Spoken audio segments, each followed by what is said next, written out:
2003년에 이제 이른바 금 ETF를 도입을 하면서부터 이제 금 가격이 본격적으로 폭등을 하기 시작했죠. 2022년부터 중앙은행이 금을 이렇게 갑자기 이렇게 두 배로 팍 늘렸는데 그러면은 금값이 2022년부터 튀어야 되잖아요. 근데 2022년에는 오히려 이렇게 정체를 하고 있어요. 들썩날썩 하지만은 정체를 하고 있어요. 중앙은행이 금을 대량으로 매입을 해서 했기 때문에 금값이 지금 폭등을 했다라는 주장은 지금 안 맞아요. 설득력이 없어요.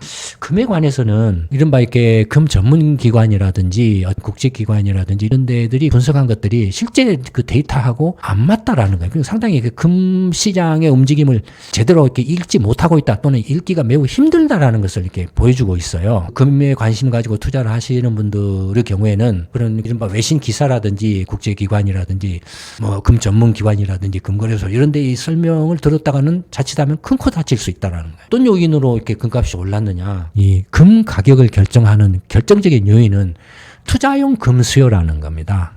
중앙은행도 아니고 중국이나 인도처럼 금 수입을 많이 하는 나라의 금 수입량도 아니고 투자용 금 수요라는 거예요. 그 중에서도 이 투자용 금 수요 중에서도 금 ETF 같은 것들이 영향을 이렇게 많이 미친다라는 거예요. 그러니까 국제 금 가격에 영향을 미치는 요인은 뭐냐? 투자용 금 수요다라는 거예요. 놀랍게도 이 투자용 금 수요가 이렇게 2015년 이후에는 비트코인 가격 등락하고 또 겹쳐요. 한번 비교를 해보죠. 금하고 주택하고 주식 투자를 했을 때 수익이 어떻게 되는가?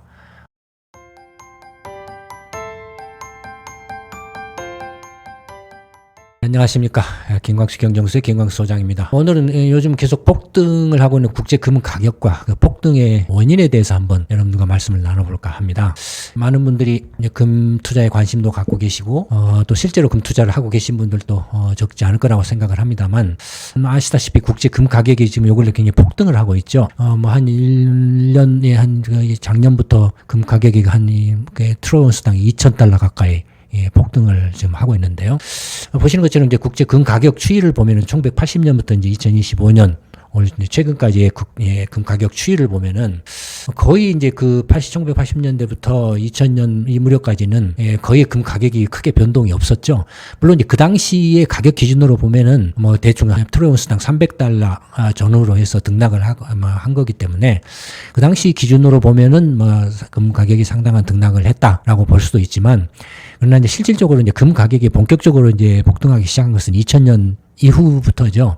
특히 이제 금 가격이 폭등하게 된 결정적인 계기는 2003년에 이제 이른바 금 ETF를 도입을 하면서부터 이제 금 가격이 본격적으로 폭등을 하기 시작했죠. 금 ETF는 뭡니까? 실제 금 현물보다도 이제 금을 담보자산으로 한 증권화 상품이죠. 그래서 일반 이제 개인 투자자들도 손쉽게 금에 대해서 투자를 할 수 있도록 한 이제 그런 금융 상품이죠. 예를 들어서 이제 금 ETF는 이제 부동산 리츠 같은 거죠. 실제로 부동산 투자하는 것보다는 이제 부동산 투자 신탁 증권 투자를 하는 거죠. 그러니까 금 ETF도 금 투자 신탁 증권에 투자를 하는 거죠.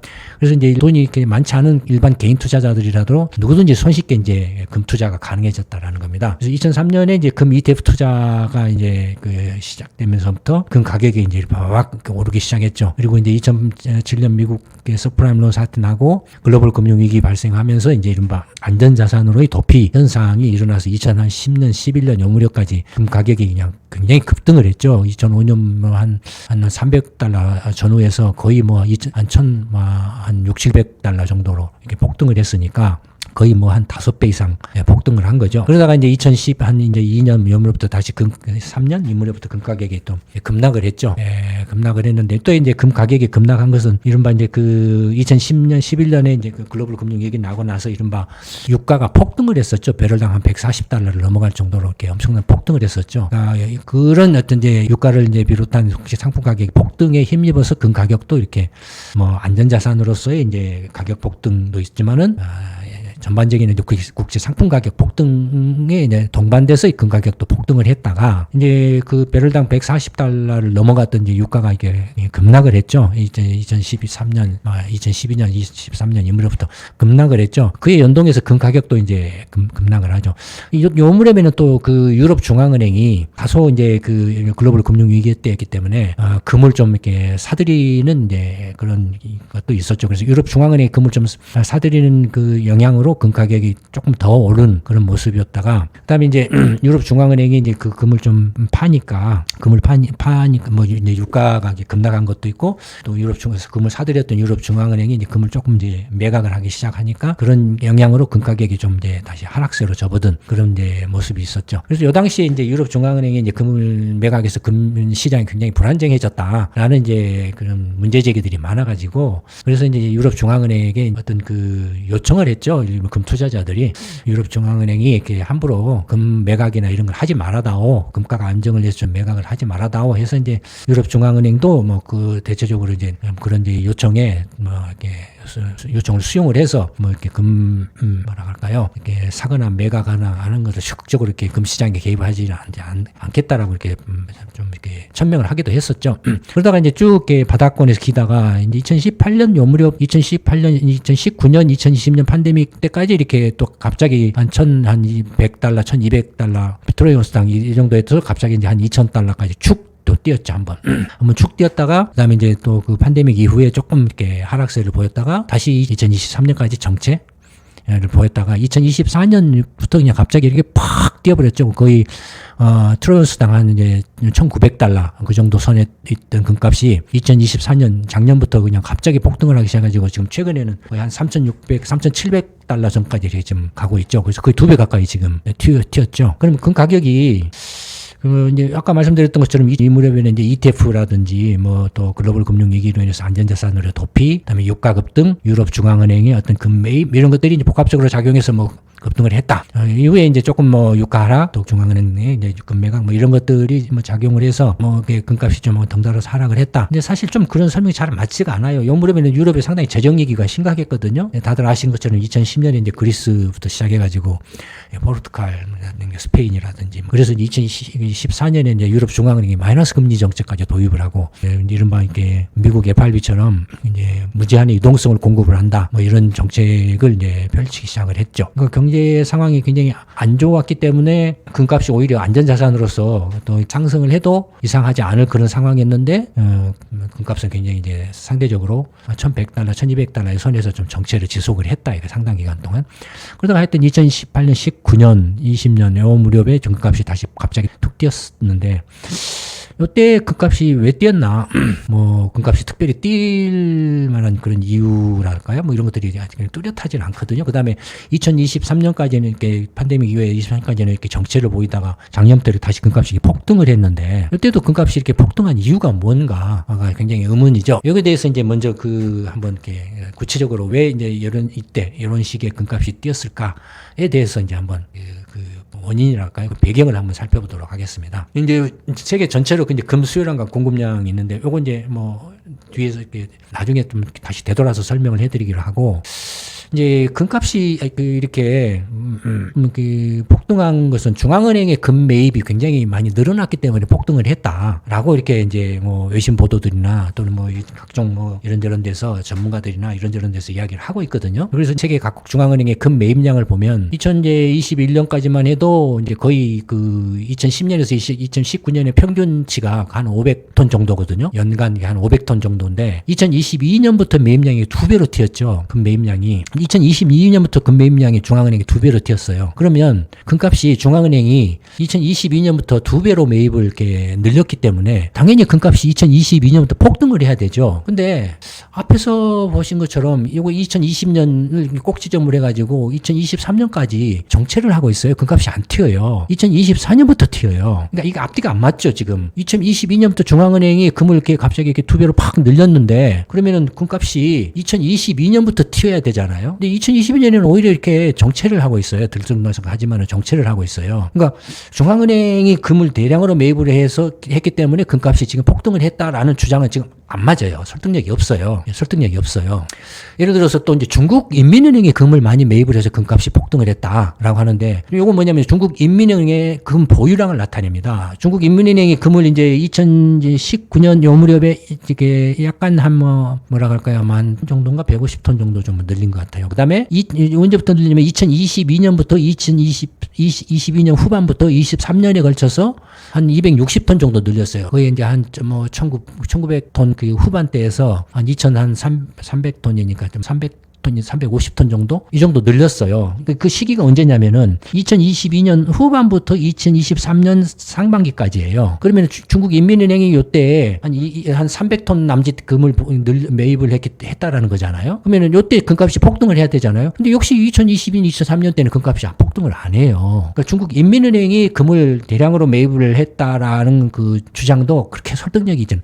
앞에서 보신 것처럼 세계 금계 전체 금 수요량이 거의 이제 5,000톤? 이렇게 5,000톤, 6,000톤 이 정도 되는데 5,000톤, 6,000톤 중에서 인민은행이 한 300톤 매입을 늘렸다고 해서 그것 때문에 금값이 폭등을 하느냐라는 거죠. 그렇지는 않다라는 거예요. 그리고 이 타이밍이 안 맞아요. 역시 인민은행도 이 타이밍이 안 맞아요. 그다음에 유럽 중앙은행 같은 경우도 이렇게 보면은 2000년대 초반에는 15,000톤 정도 금을 보유를 했었죠. 15,000 정도 보유를 했다가 이제 이른바 이제 금 ETF 도입이 되면서부터 보유량이 쭉 떨어져 가지고 10,000톤 전후로 했다. 그 다음에는 쭉쭉쭉 다시 떨어져가지고, 금값이 이제 그 2003년, 2005년부터 글로벌 금융위기, 그 다음에 유럽의 재정위기, 요 무렵까지도 계속 이제 2015년 이 무렵까지도 금 보유량이 한 7,000톤 전후에서 이렇게 추이를 했다 이거예요. 근데 어쨌든 간에 2005년부터 유럽 중앙은행은 2010년 글로벌 금융위기 때까지는 금을 매각을 했죠. 유럽 중앙은행은. 근데 요 무렵에 금값은 폭등을 했죠. 예. 그러니까 유럽 중앙은행이 이때 금을 매입을 했다라는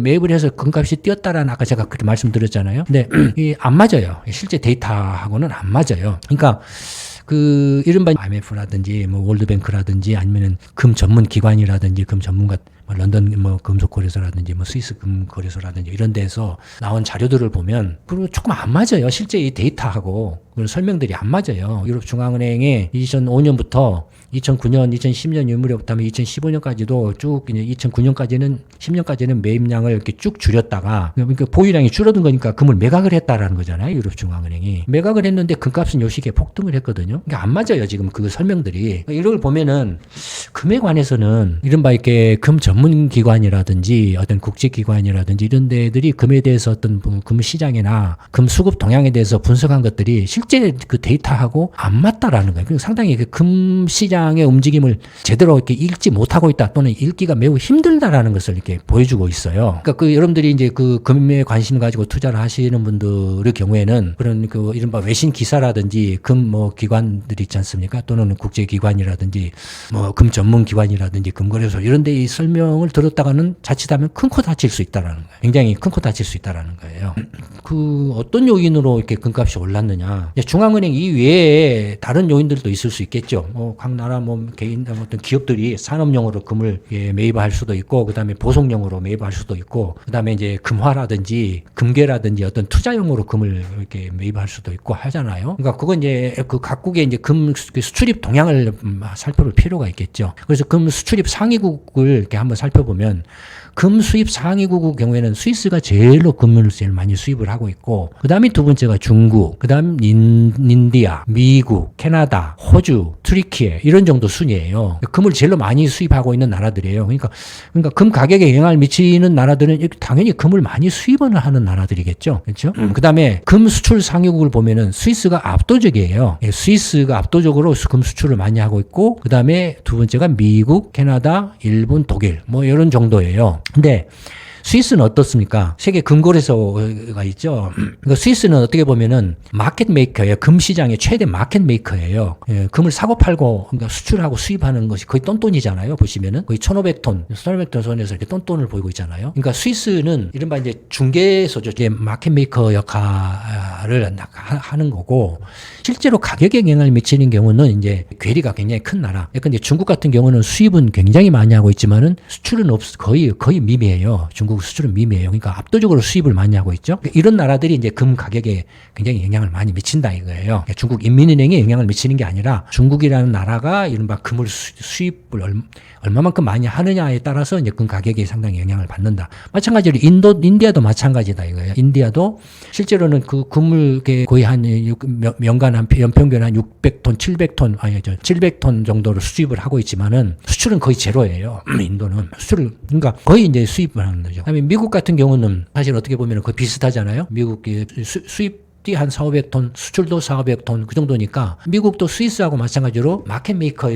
역할 비슷하게 한다라고 그렇다 이거예요. 그러니까 이렇게 이제 그 각 국별로 주요 이제 스위스, 미국, 중국, 인디아 이 네 개 나라 이제 그 금 수출입 추이를 한번 살펴보면 앞서 말씀드린 것처럼 스위스 같은 경우는 거의 수출입액이 같아요. 주황색 선이 이제 수출이고 금을 수출하는 거고 파란색 선이 금을 수입하라는 건데 거의 이제 똑같죠. 대신에 이제 스위스의 금 수출입 추이를 보면은 이렇게 쭉 감소세죠. 그러니까 금의 현물 취급을 계속 현물 취급이 줄어들고 있는 거죠. 이제 또 미국 같은 경우는 금 수입이 계속 그 수출을 좀 이렇게 상회를 했다가 팬데믹을 전후로 해서는 거의 비슷한 서로 이제 엎치락뒤치락 하고 있지만 뭐 비슷한 그런 양상이죠. 그러니까 미국 같은 경우는 이제 뭐 그 팬데믹 전에는 금 수출을 이렇게 상회를 했다 이거예요. 그다음에 이제 중국 같은 경우는 압도적으로 금 수입이 많죠. 근데 중국의 금 수입이 언제부터 폭등을 했습니까? 일단 이제 그 2018년, 19년 이제 이 무렵에 중국이 이제 금 수입이 이렇게 급감했죠. 중국 수입이. 중국이 수입이 급감했는데 앞에서 요때잖아요. 금가격 2018년, 19년, 20년 요 무렵에 금가 폭등할 때잖아요. 근데 요때는 방금 보신 것처럼 중국의 금 수입이 급감했잖아요. 그러니까 중국이 금 수입을 많이 늘렸기 때문에 금가격이 폭등했다라는 그런 설명도 잘못된 거예요. 요때 금값이 폭등한 게 잘못된 거예요. 이게 다 안 맞아요. 지금 이게 국제기구나 금 전문 그 기관이나 금거래소에서 설명하는 것들이 안 맞아요. 잘 실제 데이터하고 안 맞아요.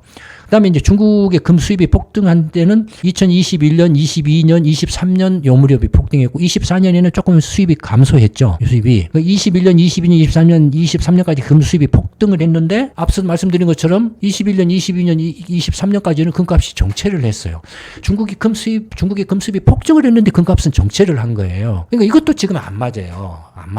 중국 인민은행 설명도 안 맞고 중국이 금 수입을 많이 했기 때문에 금값이 폭등을 했다는 설명도 지금 안 맞고 다 안 맞아요. 인디아 같은 경우도 압도적으로 이제 금 수입이 많죠. 인디아는 이제 외환보유고 문제 때문에 금 수입을 규제를 했죠. 그래서 금 수입이 이렇게 쭉 감소했다가 다시 이제 팬데믹 이후에 금 수입이 늘어났다고 인도 같은 경우도 마찬가지로 그 팬데믹 이후에 금 수입이 늘어났지만은 중국이나 인도가 팬데믹 이후에 금 수입이 이렇게 늘어났지만은 앞서 보신 것처럼 그 시기에 금 가격은 정체를 하고 있었다 이거예요. 이때 중국과 인도가 금 수입을 늘렸기 때문에 금값이 폭등 뛰었다라는 주장 지금 안 맞다 이거예요. 안 맞아요. 그러면 자, 여기 말씀드린 것처럼 중앙은행이 금을 많이 매입을 했기 때문에 금값이 뛰었다는 것도 안 맞고 설명이 이제 주요 국가별로 금 수출입에서 특히 중국과 인도가 금을 많이 매입을 했기 때문에 금값이 뛰었다는 것도 안 맞잖아요. 그렇다면 도대체 이게 2005년부터 2010년 이 무렵에 금값이 이렇게 거의 5배 가량 뛴 거하고 그다음에 그 2018년부터 2020년 요 무렵까지 금값이 한 7, 80% 뛴 거하고 그다음에 2024년부터 최근까지 거의 2배 가까이 뛴 거하고는 도대체 뭐 때문에 금 가격이 튀었냐 요때 뭐 때문에 튀었냐 이제 그걸 살펴보도록 하겠습니다. 먼저 이제 세계 금 공급량을 먼저 보면은 예컨대 이제 금의 공급이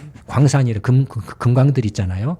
금광에서 이제 금 채굴이 문제가 돼서 금 공급이 이렇게 부족해가지고 금값이 튈 수도 있잖아요. 근데 10년부터의 데이터인데 보시면은 공급량이 이제 세계 이른바 이제 금광에서 채금을 하는 또는 여러 가지 이제 사금이라든지 이런 걸 채금하는 것들을 보면은 쭉 2010년부터 한 18년 연물까지 늘어났다가 거의 이제 정체를 하죠. 금의 채금량은. 그 다음에 이제 재활용, 이른바 이제 재사용, 리사이클하는 금의 경우에는 글로벌 금융위기 직후에 한 1,700톤 정도에서 이제 거의 한 1,100톤, 1,200톤 수준으로 감소를 했다가 2022년부터 이렇게 2023까지 다시 1,300톤, 400톤 이런 정도로 늘어났다. 그래서 이제 두 개 합치면 거의 한 5,000톤 정도 되겠죠. 그러니까 전 세계적으로 공급량으로 보면은 딱히 어떤 이렇게 이 2018년부터 20년, 그다음에 2024년부터 25년 요때 이렇게 요 무렵에 금값이 폭등할 만한 어떤 공급 측면에서의 어떤 문제 보이지 않는다 이거예요. 이게 공급 측면에서의 어떤 그 금값이 폭등할 만한 어떤 특이 사항은 보이지 않는다 이거예요. 그럼 이제 수요 측면에서 어떠냐? 수요는 이제 여기 이제 주황색 선이 보석용 수요입니다. 이제 금반지라든지 있지 않습니까? 그다음에 이제 이 빨간색이 투자용이죠. 이렇게 금괴라든지 금화라든지 금 ETF라든지 이런 것들이죠. 그다음에 이제 파란색 선이 이제 중앙은행의 이제 금 이제 매입을 나타내고 이 초록색 선이 이제 산업용 금 수요를 말합니다. 보시면은 보석용 금 수요는 뭐 등락은 있지만 쭉 감소 추세를 보이고 있죠. 보석용 금 수요는 감소 추세를 보이고 있죠. 그렇죠? 그다음에 중앙은행의 금 보유는 이게 그 글로벌 금융 위기 이후에 그러면 그렇게 크게 뭐 한 500톤 전후 수준에서 뭐 등락을 하다가 아까 이제 2022년 무렵부터 이렇게 1000톤을 넘어서 증가를 했다가 2024년에 이렇게 감소로 이렇게 반전되고 있죠. 중앙은행의 그 금 매입이 금값을 이렇게 폭등시켰다라는 것은 아까도 말씀드렸던 것처럼 타이밍이 안 맞다라는 거예요. 지금 2000년 이후부터 2023년까지는 금값이 정체를 하고 있었기 때문에 중앙은행이 여태 금 매입을 이렇게 크게 2배 이상 늘렸지만은 금값이 정체를 하고 있었기 때문에 중앙은행의 금 매입이 금값을 이렇게 폭등시켰다라는 주장은 안 맞다 이거예요. 그러면 자 보석용도 아니고 중앙은행도 아니고 산업용은 더더욱 아니죠. 그럼 이제 투자용 뿐인데 투자용을 보면은 글로벌 금융 위기 때 보시면 글로벌 금융 위기 때 튀었어. 근데 이게 지금 그 데이터를 지금 이제 2010년부터 이렇게 잘라놨는데 그 이전 데이터를 이렇게 찾아보면 사실 이게 그 투자용의 금 수요가 이렇게 늘어납니다. 늘어났다가 그 다음에 어떻습니까? 2010년, 11년, 2012년 이년부터 급락하죠.